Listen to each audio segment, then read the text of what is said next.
Hi everybody, it's 11:36 and 40 seconds on August 12th. This is the main drawing for the Spider-Man number 8, graded 4.5. Over here are the 19 filled spots.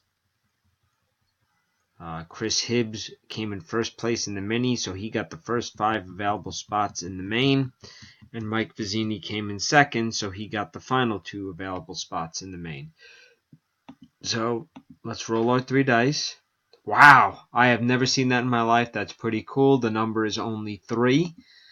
So I'm going to randomize just 3 times. Name at the top of the list. We'll get the slab. I don't think I have a priority box, so I'm going to have to pick that up tomorrow on Monday. And this will not ship until Tuesday the 14th. Just giving everybody a heads up. All right, here we go. That's 1, 2, and here's the final one.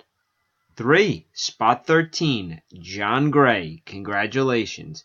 Time is 11:37 and 46 seconds.